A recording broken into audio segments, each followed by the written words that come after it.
अस्सलाम वालेकुम नाज़रीन, मैं आपका मेज़बान मोहम्मद शरफुद्दीन सच न्यूज में आपका इस्तकबाल करता हूं। आइए देखते हैं आज की अहम खबर। पर्दा या हिजाब किसी को कमजोर नहीं बनाता। मुगलपुरा में हुए CAA NRC NPR के खिलाफ एहतजाजी जलसे में सारा मैथ्यूज ने इन अल्फाजों को अदा करके सभी का दिल जीत लिया। सलाम है इस गैर मुस्लिम खातून के जज्बे को। हम आपको बता दें कि ऑल इंडिया मजलिस इन्क़लाब मिल्लत की जानिब से ये एहतजाजी जलसा मुनक़िद किया गया था मोहलपुरे के अंदर, जहाँ पर NRC CAA और NPR की मुखालिफत की जा रही थी। आइए आपको ले चलते हैं हैदराबाद के पुराने शहर मोहलपुरा और दिखाते हैं ये खुसूसी रिपोर्ट।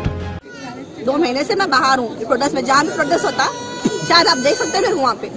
मैं ये अपने लिए मेरे लिए मैं पॉपुलर होना या फेम होने के लिए नहीं, ये हम सबका हिंदुस्तानी जो है, जिसके अच्छी बात है। मैं एक बात पूछी, आप सवाल पूछे मेरे को, आपके पास पेपर है आप दिखा देंगे, जिसके पास घर नहीं है उन्होंने क्या दिखाना, जिसके पास खाने को खाना नहीं है उन्होंने क्या दिखाना।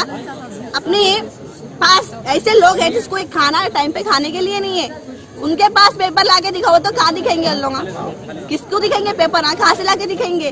पहले तू घर बना, जो लोग तकलीफ में है वो काम रोजगारी दे, ऐसे चीजों में आगे बढ़। वो पेपर दिखाओ, ये पेपर दिखाओ, परेशान मत करो, ठीक है ना, बस इतना बोलूंगी।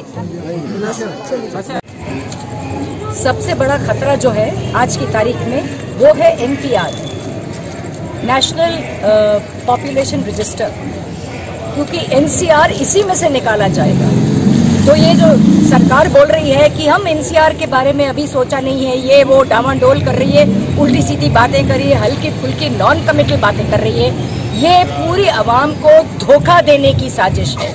उनको ये कहना चाहिए कि हम NPR नहीं करेंगे, हम सिर्फ सेंसस करेंगे और उन्हीं फॉर्म्स के तहत करेंगे जो कि हर 10 साल के बाद होते हैं। 2011 में या 2001 में हुए थे। जो नए फॉर्म्स जो हैं, जो कि अभी तक आवाम को उसकी कोई इत्तला नहीं है, जिसमें कुछ हाईली कंट्रोवर्शियल सवाल जिसमें पूछे जा रहे हैं इंसान के माँ बाप के बारे में, जो कि कोई ज़रूरत नहीं है। हमारे माँ बाप गुजर गए हैं और उनकी जानकारी लेने की सरकार को क्या ज़रूरत है। तो इसको सरकार को शक की निगाह से देखिए, ये बहुत चालाकी कर रहे हैं ये लोग। NPR लेके उसके बाद कोई भी NCR बनाने के लिए किसी को जरूरत नहीं कि आपके घर आए। वो लोग घर में मिनिस्ट्री ऑफ होम अफेयर्स में बैठ के सेंट्रल गवर्नमेंट, उसमें स्टेट गवर्नमेंट भी कुछ नहीं कर सकती। सेंट्रल गवर्नमेंट जो है वो कंप्यूटर के तहत डिसाइड कर लेगी किसको कार्ड इशू करना है ऑथेंटिक सिटीजनशिप का, और बाकी लोगों को डाउटफुल सिटीजनशिप का कार्ड दे देंगे। इसका मतलब जब तक आप ये जद्दोजहद अपने कागज वागज कार्रवाई, सरकारी कार्रवाई जब तक नहीं करेंगे, चाहे 10 साल लग जाए उसको, तब तक आपकी सिटीजनशिप राइट्स जो है, जो कि आपका हक है, वो सस्पेंडेड रहेंगे। ये बिल्कुल एक strategy of disempowerment of the majority and disenfranchisement of the majority है। यही हिटलर ने किया था ज्यूज के साथ, और यही आज के हिटलर यहाँ हिंदुस्तान में कर रहे हैं मेजॉरिटी को। ये लोग मुश्किल से 25-30% नहीं होंगे, और ये बाकी 70% के ऊपर हुकूमत करने की चाल है, उनके ऊपर पावर और कंट्रोल करने की चाल है। तो इलेक्शन भी जब होगी तो इन्हीं के टट्टू जो है, इन्हीं की भेड़ बकरियां जो है, जो 30% है, वही वोट करेंगे और इन्हीं को वोट करेंगे। तो ये लाइफ लॉन्ग यहाँ के शहंशाह बनने जा रहे हैं, ये इनकी साजिश है। और इस अपनी चालाकी को ये एक कानूनी रंग देना चाहते हैं, ये इनकी चालाकी है। They are most unreliable, they are scoundrels, they are cheats, they have no business to disempower us from our citizenship right, which has been given to us by the Constitution after 1947. They are doing an illegal act, and there should be a strategy of non-cooperation with NPR, जो कि अप्रैल में शुरू हो रही है, उसकी तैयारी करिए। उसको उसके अगेंस्ट सिविल डिसोबीडियंस होनी चाहिए। जो आपको मांगने आए, धक्के निकाल के भगाओ उनको गली में से, किसी को कुछ भी डेटा नहीं देना चाहिए। That's my message to the people. Thank you. Protest meetings चल रहे हैं कि NRC, NPR और CAA के बारे में लोग सड़क पे आ चुके हैं, खवातीन स्टूडेंट्स इतने प्रोटेस्ट कर रहे हैं, और फिर भी हुकूमत ये सोच रहे कि ये they can implement NRC, NPR और CAA।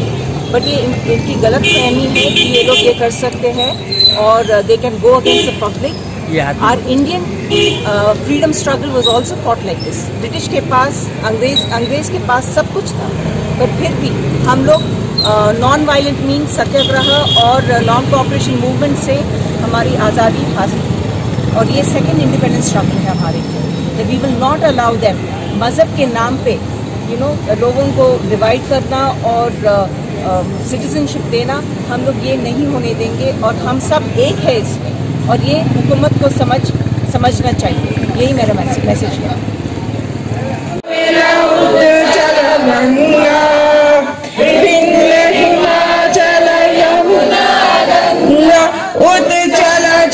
सीतारंगा तब शुभ नामे जागे, तब शुभ आशीष मांगे, गाए तब जय गाता जन गण मंगलदायक, जय है भारत भाग्य विधाता, जय है जय है जय है जय जय जय जय है।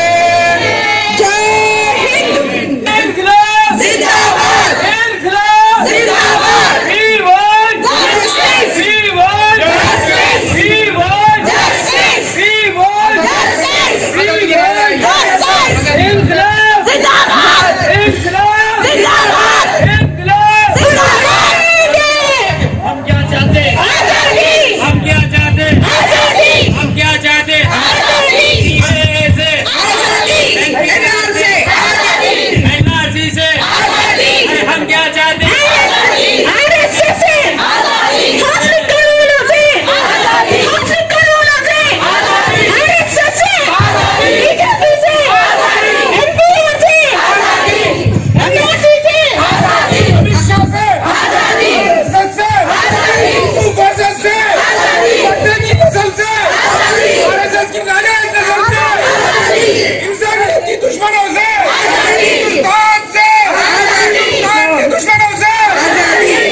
हमको आजादी चाहिए, अमित शाह से हमको आजादी चाहिए, मोदी नाम के हिजड़े से हमको आजादी चाहिए, भारतीय जनता पार्टी के बलात्कारियों से हमारी बहनों की इज्जत और आबरू की हिफाजत के लिए आज हिंद जवाब मिल्लत पार्टी का हाथ मजबूत कीजिए और हमें भारत जिंदाबाद के नारे से हम इस तकरीब को खत्म करते हैं। भारत जिंदाबाद।